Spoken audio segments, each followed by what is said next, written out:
नमो अर्हन्ताणम् नमो सिद्धाणं नमो आयर्याणम् नमो वज्रायाणम् नमो लोये सव्यसाहुणम्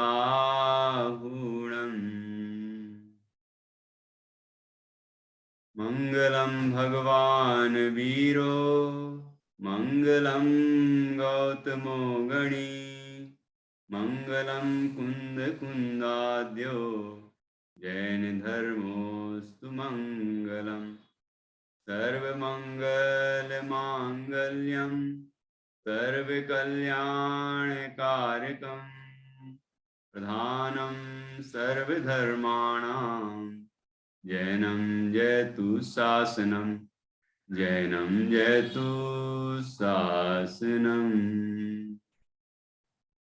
इंद्रसदवन्द्याणं युवनहृदमधुरविशदवक्ताणं अन्तातीतगुणाणं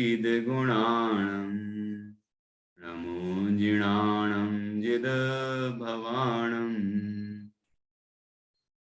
सहजानंद चैतन्य प्रकाशाय महीयसे नमो अनेकांत विश्रांत महिम्ने परमात्मने दुर्निवारणायानीक विरोध ध्वंसनौषधि स्यात्कार जीविता जिया जैनी सिद्धांत पद्धति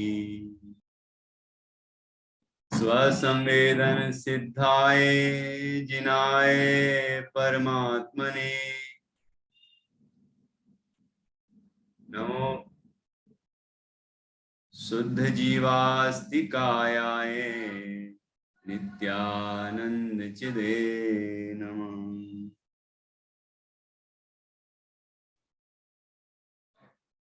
आचार्य श्री कुंद कुंद देव द्वारा रचित यह है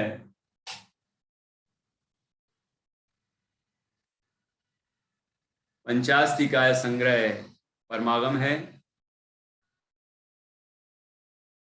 इसकी 29वीं गाथा पर हमने कल चर्चा की थी। आज 30वीं गाथा चलेगी और आगे 2-3 गाथाएं सरल सरल हैं, तो ऐसा लग रहा है कि आज 29, 30, 31, 32 ऐसी लगभग 3 गाथाएं हो सकती हैं, संभावना है। देखते हैं। सर्वप्रथम तो कल हमने जो चर्चा की थी उसमें बहुत सुंदर चर्चा आई थी, तो उसके आधार से कुछ प्रश्न कर रहा हूं मैं आपसे और उसके बाद फिर आगे बढ़ेंगे। तो इसमें जीव के कौन कौन से गुणों की चर्चा आई है 29वीं गाथा में, जो कि आत्मा का स्वभाव है और उनका अंश अभी भी प्रकट है। इसमें कुछ विशेषणों, मतलब आत्म तत्व के कुछ विशेषण से उनकी महिमा बताई है। सबसे पहले तो ये कहा है कि जो चेतनत्व वाला जो आत्मा है वह कैसा है, सर्वज्ञ है और सर्वदर्शी है। तो 3 विशेषण आ गए कि चेतना वाला है, सर्वज्ञ है और सर्वदर्शी है। और फिर आया कि वह जो है अनंत, वह स्वयं ही अमूर्त अव्यबाद, वह स्वयं ही अमूर्त है और अव्यबाद अनंत सुख को भोगता है। तो 3 नीचे आई विशेषताएं, 3 ऊपर आई।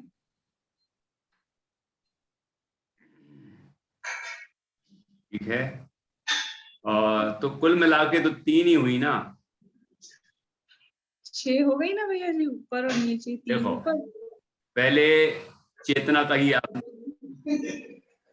चेतना के 2 भेद किए, ज्ञान चेतना, दर्शन चेतना।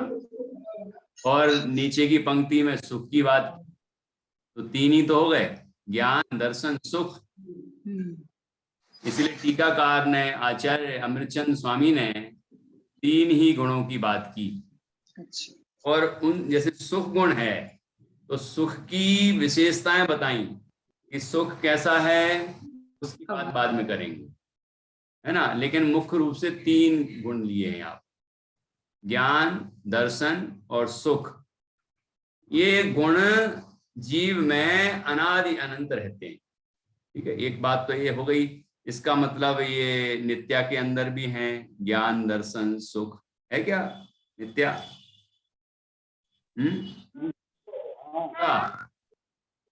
ज्ञान, दर्शन, सुख 3 गुण हैं तुम्हारे अंदर।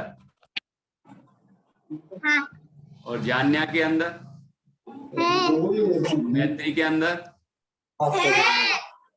नाराज क्यों हो रही? सबके अंदर हैं। अब अलग अलग तो आप एक साथ बोल दो ना, सब पूरे परिवार के अंदर हैं। ठीक है, हाँ। तो ठीक है, ज्ञान, दर्शन, सुख, ये 3 गुणों की चर्चा की। अब वर्तमान अवस्था में, संसार अवस्था में इन 3 गुणों की क्या स्थिति है? आचार्य ने टीका में सबसे पहले इनकी विकृत अवस्था की बात की, जो कि संसार अवस्था में चल रही है, उसकी चर्चा की। तो वो कौन बताएगा? पहला तो निधि जी ने बताया, अब डॉक्टर निधि जी बताएंगे क्या? कल ध्यान से जिनने सुना होगा वही जवाब दे पाएंगे, तो दीदी बताएंगी, साधना जी।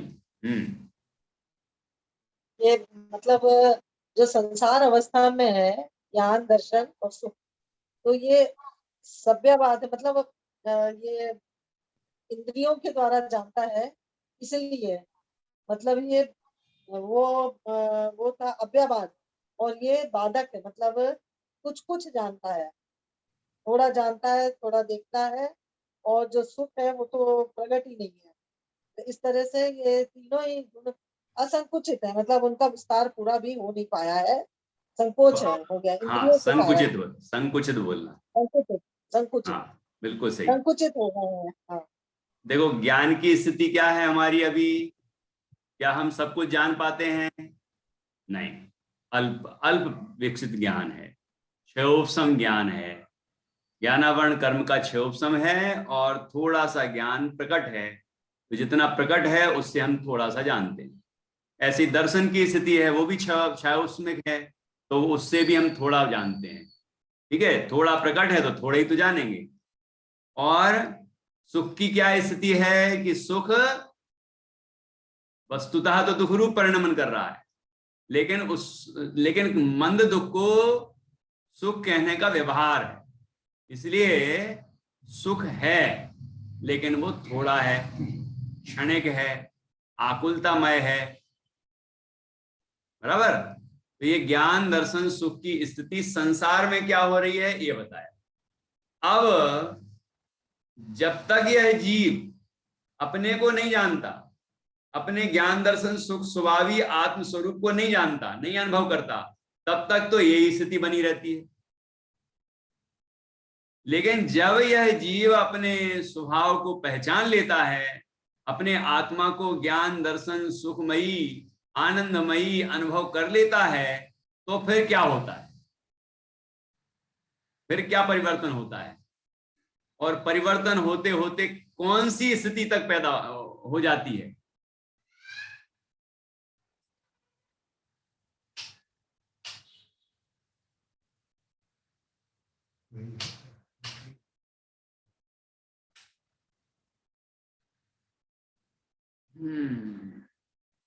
लेकिन वो नेट नहीं है ना।